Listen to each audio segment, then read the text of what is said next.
حضرت حسن بصری رضی اللہ تعالی عنہ رو رہے تھے اور کسی نے پوچھا کہ آپ رو کیوں رہے ہیں؟ فرمایا کہ مجھے اللہ کی بے نیازی سے ڈر لگتا ہے، وہ اگر جہنم میں ڈال دے تو اسے کون پوچھنے والا ہے۔ اللہ اکبر۔ تو نیکی کرنے کے باوجود بھی ڈرتا رہے اور اس کی رحمتوں کے لیے ملتجی رہے کہ مالک تیری رحمت سے ہی کرم نوازی ہوگی اور میں راہی جنت ہوں گا۔ عدل کریں تے تھر تھر کمبن اچیاں شانہ والے، فضل کریں تے بخشے جاون میں ورگے منہ کالے۔ تو اس کے فضل سے ہی بات بنتی ہے۔ تو فرمایا مگر اصحاب یمین فی جنات، وہ باغوں میں ہوں گے، یتساءلون عن المجرمین، وہ مجرموں سے سوال کر رہے ہوں گے۔ یہ جنت کے اونچے مقام پہ ہوں گے اور ایسے مقام سے ان کو جہنم دکھائی دے رہی ہوگی۔ اللہ ان کے قوا اور ان کی صلاحیتوں کو جنت میں فزوں تر کر دے گا۔ مقربین بارگاہ کی صلاحیتیں باقی لوگوں کی نسبت اللہ فزوں تر فرما دیتا ہے۔ آپ نے قرآن مجید میں یہ بارہا پڑھا کہ حضرت سلیمان علیہ السلام نے کتنے میل دور سے چیونٹی کی آواز کو سنا بھی اور اس کے مفہوم کو جو وہ کہہ رہی تھی سمجھا بھی۔ تو یہ صلاحیت ان کو عطا کی گئی۔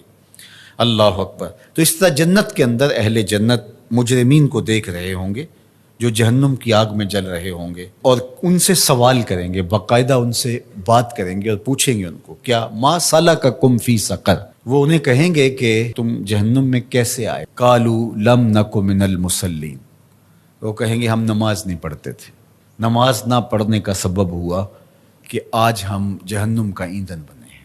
وَلَمْ نَكُ نُطْعِمُ الْمِسْكِينَ، اور ہم مسکینوں کو کھانا نہیں کھلایا کرتے تھے۔ عبادات یہ اللہ کا حق ہے جو بندے کے اوپر لازم ہے، اور ہم نمازوں کی کثرت اور دیگر اعمال خیر کی بجا آوری سے اپنے معاشرے کے دکھی، لاچار اور مجبور لوگوں سے اپنی نظریں نہیں ہٹا سکتے کہ ہم تو میاں پنج گانہ نماز پڑھتے ہیں، کسی کو دکھ نہیں دیتے، اذیت نہیں پہنچاتے، تکلیف نہیں پہنچاتے، کافی ہمارے لیے۔ تو وہ کہیں گے ہم نماز نہیں پڑھتے تھے اور مسکینوں کو کھانا نہیں کھلاتے تھے۔ چلو یہ تو نماز بھی نہیں پڑھتے تھے، یہ ان کا ایک جرم، اور دوسرا جرم کہ وہ مسکینوں کو کھانا نہیں کھلاتے تھے اور جہنم کی آگ میں جل رہے ہیں۔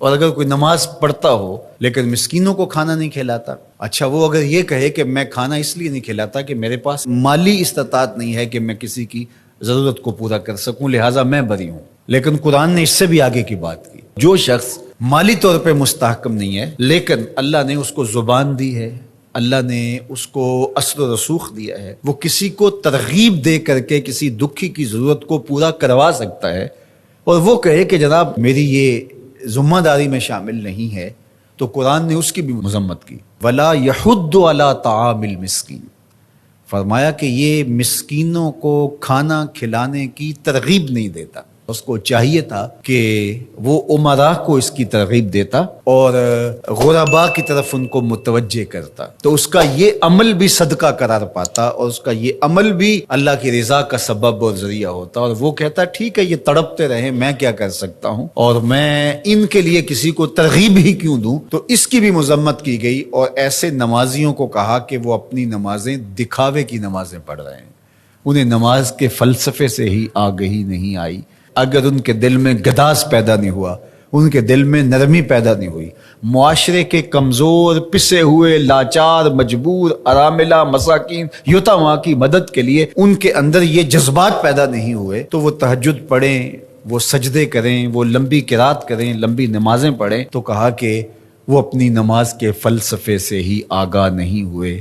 نماز کا عملی نتیجہ یہ تھا کہ وہ ضرورت مندوں کی ضرورت کو پورا کرتے، ان کے پاس اگر مالی استطاعت ہے تو اللہ کے دیے ہوئے اس مال سے، اور اگر وہ مالی استطاعت نہیں رکھتے تو اللہ نے ان کو جو دیگر صلاحیتیں بخشی ہیں ان سے وہ تحریص دلاتے، ان سے وہ ترغیب دیتے، اور ان کے کہنے سے کسی دکھی، لاچار، مجبور کی ضرورت پوری ہو جاتی۔ تو یہ ان کو کرنا چاہیے تھا۔ حضرت سیدنا شیخ عبد القادر الجیلانی علیہ رحمہ و رضوان فرماتے ہیں آدھا فقر برہنہ بدن لوگوں کو لباس دینا اور بھوکوں کو کھانا کھلانا ہے، باقی عبادات، نیکیاں، چلے، مراقبے، ریاستیں، یہ جو کچھ ہے یہ آدھا ہے۔ صرف آدھا فقر بھوکوں کو، لاچاروں کو کھانا کھلانا ہے، لوگوں کی ضرورتوں اور لوگوں کی احتیاج میں ان کے کام آنا ہے۔ اللہ اکبر۔ تو درویشی، تصوف، فقر، اس کا آدھا حصہ مخلوق خدا کے ساتھ نرم دلی سے پیش آنا اور ان کی ضروریات کی تکمیل کرنا۔